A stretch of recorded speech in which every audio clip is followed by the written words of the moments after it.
નમસ્કાર મિત્રો, ડિજિટલ કી શ્રીમદ ભગવદ્ ગીતા શ્રેણીમાં આપનું સ્વાગત છે। ગઈકાલે આપણે બીજા અધ્યાયના 20મા શ્લોકમાં જોયું કે આત્મા ક્યારેય જન્મતો નથી કે મરતો નથી, તે અજન્મા અને શાશ્વત છે।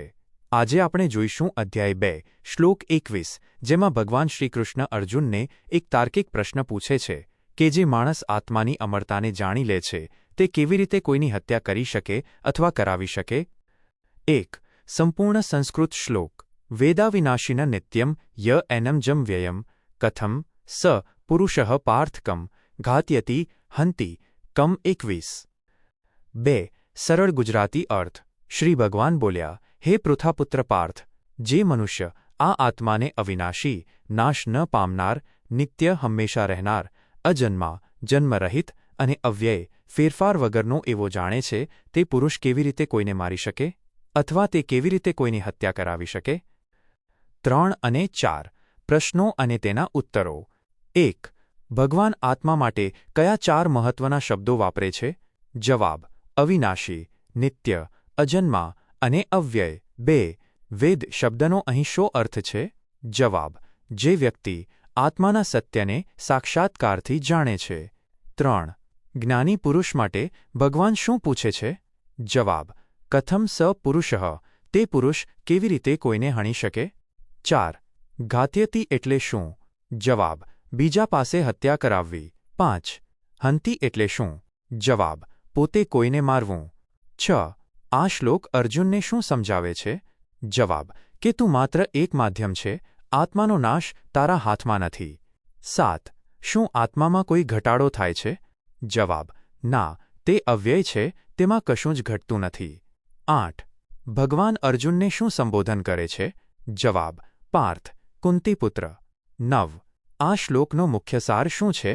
જવાબ: આત્માની અમરતાનું જ્ઞાન કર્તાપણાના અભિમાનને તોડે છે। 10. આ શ્લોક કયા અધ્યાયનો છે? જવાબ: બીજા અધ્યાયનો 21મો શ્લોક। 5. જીવનનો ઉદ્દેશ। મોહ અને પાપના ડરમાંથી મુક્તિ, ભ્રમનો નાશ।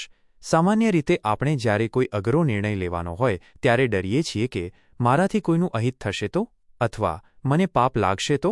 અર્જુન પણ આ જ રીતે ધર્મ સંકટમાં હતો કે હું મારા ગુરુઓ પર શસ્ત્ર ઉઠાવીશ તો મને ઘોર નર્ક મળશે। પણ ભગવાન અહીં સમજાવે છે કે જે માણસ આત્માના અસલી સ્વરૂપને જાણી લે છે તેના મનમાંથી હત્યા કે હિંસાનો ભૌતિક ડર નીકળી જાય છે। જીવનનો ઉદ્દેશ એ છે કે આપણે એ સમજવું જોઈએ કે આપણે કોઈના આત્માને હણી જ નથી શકતા। જ્યારે આપણે સત્ય અને ન્યાય માટે લડતા હોઈએ ત્યારે પાપનો ડર રાખવો એ અજ્ઞાન છે। આ શ્લોક આપણને નકામા પાપબોધમાંથી મુક્ત કરીને સાચું કર્તવ્ય બજાવવાની હિંમત આપે છે। 2. આત્માની શક્તિ અને અવિનાશિતાની ઓળખ, આંતરિક સ્થિરતા। આપણને જીવનમાં દુઃખ ત્યારે જ થાય છે જ્યારે આપણે માની લઈએ છીએ કે બધું ખતમ થઈ જવાનું છે, પણ ભગવાન કહે છે કે તમારી અંદર રહેલો આત્મા અજન્મા અને અવ્યય છે, એટલે કે જે ક્યારેય પેદા થયો જ નથી, જેનો ક્યારેય ક્ષય ઘટાડો થતો જ નથી, તેને તમે કેવી રીતે મારી શકો? જે વસ્તુ કાયમી છે તેને કોઈ ખતમ કરી શકતું નથી। જીવનનો ઉદ્દેશ એ હોવો જોઈએ કે આપણે આપણી ઓળખ આ નાશવંત શરીર સાથે નહીં પણ તે અમર આત્મા સાથે જોડીએ। જો તમે આ વાત મગજમાં ઉતારી લો તો દુનિયાની કોઈ પણ મુસીબત, બીમારી કે નુકસાન તમને તોડી શકશે નહીં, કારણ કે તમારી અસલી સંપત્તિ તો તે અવિનાશી આત્મા છે જે હંમેશા તમારી સાથે જ રહેવાનો છે। 3. નિમિત્ત માત્ર બનીને કર્મ કરવું, અહંકારનો ત્યાગ। ભગવાન અર્જુનને પૂછે છે, તે કેવી રીતે કોઈને મારી શકે? આ પ્રશ્ન પાછળ એક બહુ મોટું રહસ્ય છે। ભગવાન કહેવા માંગે છે કે તું માત્ર એક માધ્યમ કે નિમિત્ત છે। મારનાર અને મરનાર બંનેનો આત્મા તો એક જ પરમાત્માનો અંશ છે। જ્યારે આપણે અહંકાર કરીએ છીએ કે મેં આ કર્યું અથવા હું જ મારનારો છું, ત્યારે જ આપણે બંધનમાં પડીએ છીએ। જીવનનો સાચો ઉદ્દેશ એ છે કે આપણે ફળની ચિંતા કર્યા વગર અહંકાર છોડીને ન્યાય અને ધર્મ માટે જે જરૂરી હોય તે કર્મ કરવું જોઈએ।